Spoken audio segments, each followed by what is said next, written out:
Picture this, the screen explodes into action right where the last episode left us hanging with the world on the brink and all. For one of a rewinding like a glitchy villain cheat code, we're smack in the final war arc, where the hero's divide and conquer strategy is fraying at the edges. The vibe pure adrenaline-fueled desperation, mixed with that classic underdog, fire, think sweet blood and unbreakable vocals clashing in a symphony of quirks gone wild.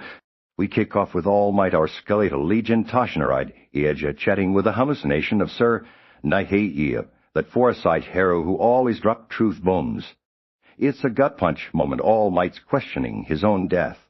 Flagged from 90s old prophecy, but Fate's flipped the script, because he's got to live for Izuku's sake. You dynamite Tsukai Bakugo, the explosive hothead. We all low-key root for blasting it like a human rocket scooping up All Might and landing on a roof up. The broadcast viewers go wild kids, like Katsuma and Mahoro from the movies are screaming it's him. While the world watches this comeback kid rise from the ashes. Bakugo's barely holding it together against shredded heart, stopped earlier, but Ed just shot that ninja thin hair pops out like a thread from his body, revealing. He stitched Bakugo up with his quirk using Ninpo-thousand Shi, pierced zenith. But the real miracle.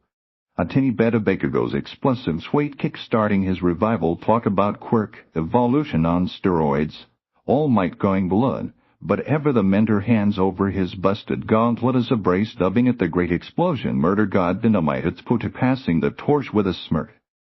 Meanwhile, Afo's fuming his body, rewinding faster than planned, plotting to hijack to mirror. Shigarek Keswo, and snag one for all, plus his Bruyuachai faces of defiant heroes flash in his mind, Endeavor Hawks, you name it. He's haunted by the second user of one for all, Kudo that stug.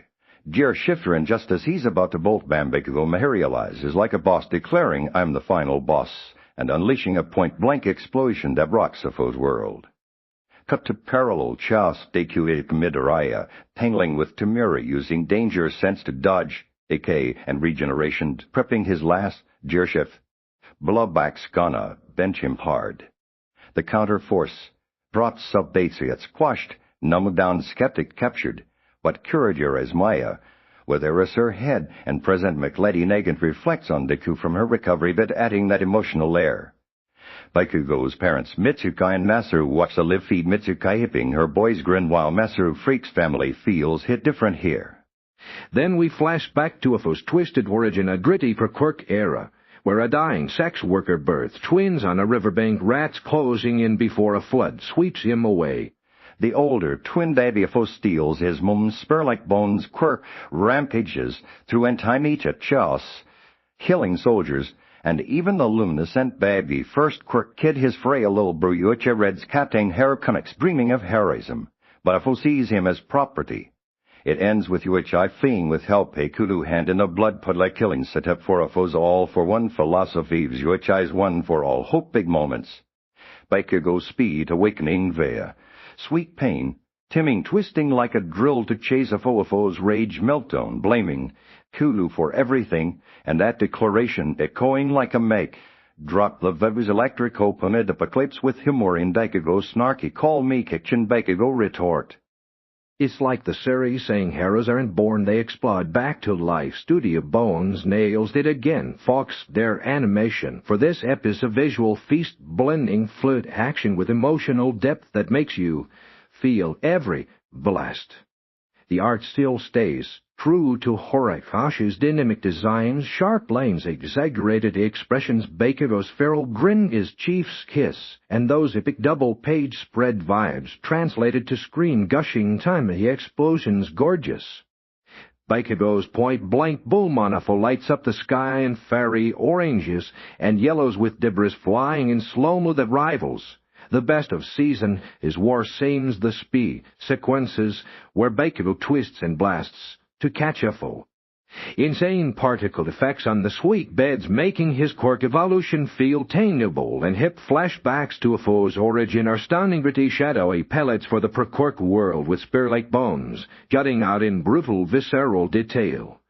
Deku's Gearshif prep glows with that green energy crackle, and the counter-force updates use slick UI overlays like a high-tech command center over all the pacing zips without feeling rushed.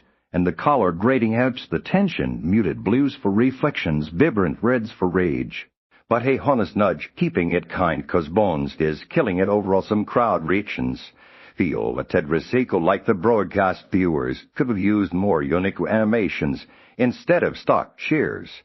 And while the origin flashback is raw, the river birth sing dips into dark territory that might have benefited from subtler shading to avoid feeling overly grim in an already heavy Arkman quibbles, though nothing derails the gorgeous flow.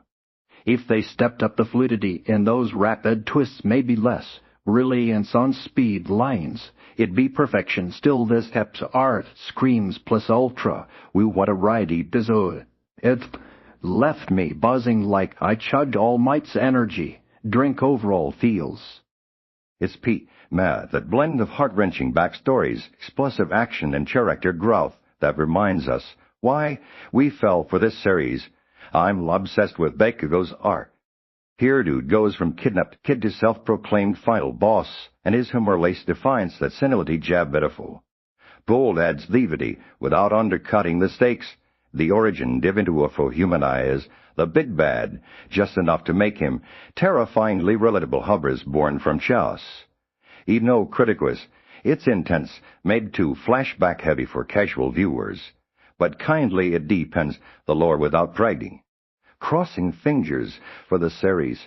Please let Deku and Bakugo tag team up in a way that pays off their rivalry turned broad. No cheap deaths, more quirk awakenings, and wrap the final war with emotional punches that stick the landing like Horikosh as manga id.